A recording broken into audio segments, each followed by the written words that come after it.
ഫേസ്ബുക്കിൽ പുതിയൊരു പോസ്റ്റ് കണ്ടിരുന്നു സുരേഷ് ഗോപിക്ക് ആയിട്ട് യാതൊരു പ്രശ്നങ്ങളില്ല. അത് എന്താണ് അങ്ങനെ ഒരു നിലപാട്? അതായത് കാര്യം വേറൊന്നുമല്ല, ഞാൻ ചൂടായിട്ട് സംസാരിക്കുക എല്ലാം തെറ്റിദ്ധരിക്കരുത്, അല്ല തെറ്റിദ്ധരിക്കണം. എന്താ വെച്ചാൽ ചൂടായിട്ട് സംസാരിക്കുക എന്നൊരു തെറ്റിദ്ധാരണ വന്നത് തിരുത്തണം. ചൂടായിട്ട് സംസാരിക്കുക അല്ല, സ്നേഹം കൊണ്ട് പറയുകയാണ്. അതായത് വന്നോണ്ട് ഞാനിങ്ങോട്ട് ഇപ്പോൾ തന്നെ ന്യൂസിൽ കണ്ടു, പിന്നെ അത് ആരെ വരാൻ പറഞ്ഞതെന്ന് ചോദിച്ചു. അത് ചൂടായിട്ട് സംസാരിക്കുക എന്ന് പറഞ്ഞ് ഉണ്ടാക്കി തീർത്തു. അല്ല, മനസ്സിന് വിഷമായി, അത്രയേ ഉള്ളൂ, കാര്യമൊന്നുമില്ല. ചൂടായതൊന്നുമല്ല, നിങ്ങൾ എന്ത് പറഞ്ഞാലും ഞാൻ തീർച്ചയായിട്ടും അനുസരിക്കും ചെയ്യും. അത് നിങ്ങൾ തെറ്റിദ്ധരിക്കുന്നു വേണ്ട. ഏതായാലും ഇപ്പോൾ കാര്യം ഞാൻ പറഞ്ഞുതരാം.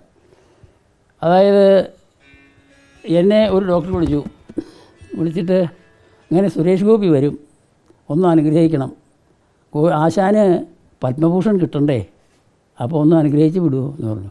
ഞാൻ പറഞ്ഞു പത്മഭൂഷൺ കിട്ടാൻ വേണ്ടിയിട്ട് സുരേഷ് ഗോപി അനുഗ്രഹിക്കേണ്ട ആവശ്യമില്ല.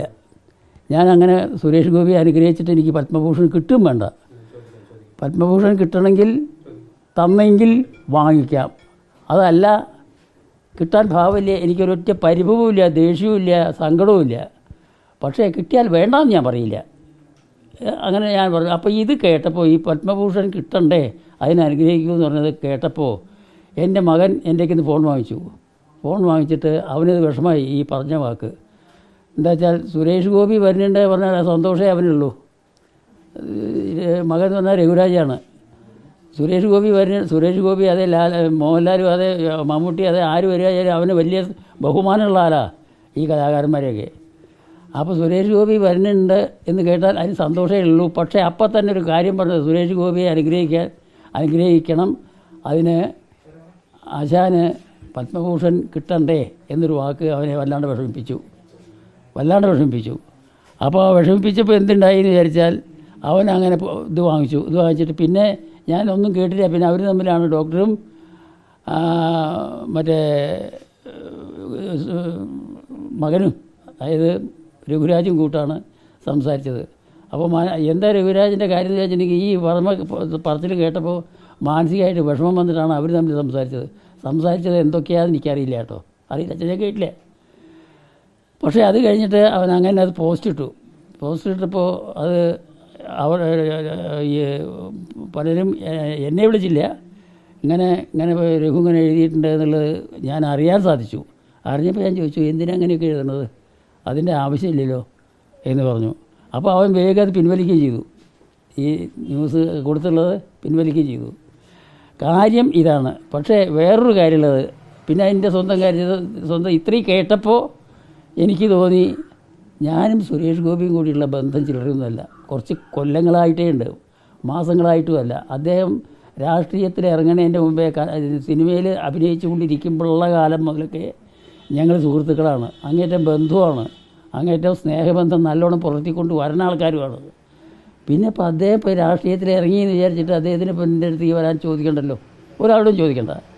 അപ്പോൾ അത് കാരണം ഞാൻ പറഞ്ഞു, ഇങ്ങനെ സുരേഷ് ഗോപിക്ക് എന്നെ കാണാൻ ഒട്ടും സംശയിക്കാതെ തന്നെ വരാം.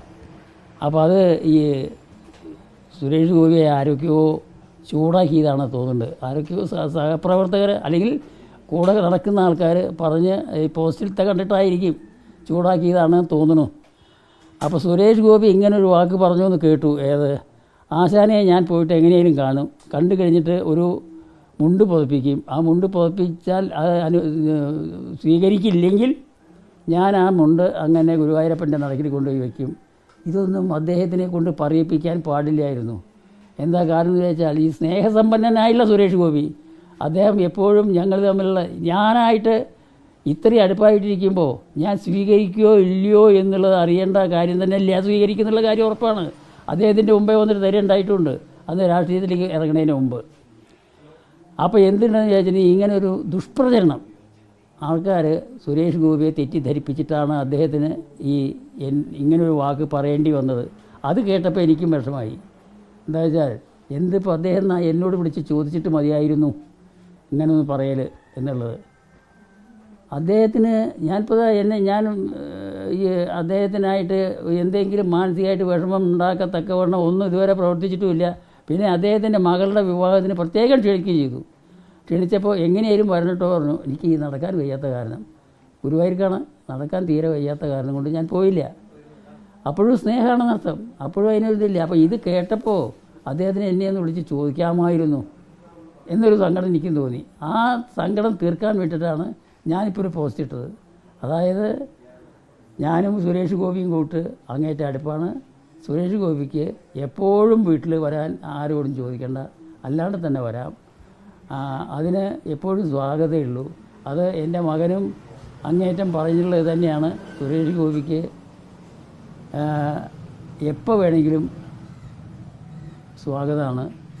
എൻ്റെ വീട്ടിലുള്ള ആൾക്കാരും അങ്ങേറ്റം സ്വാഗതമായിട്ടാണ് കണക്കാക്കിയിട്ട് തന്നെ വെച്ചിട്ടുള്ളത്. ഇതാണ് ഇപ്പോൾ അതിൻ്റെ പ്രധാന കാരണം എന്നർത്ഥം. കൊണ്ടുവരാൻ ഉണ്ടായി തീരാനുള്ള ചില കാരണം.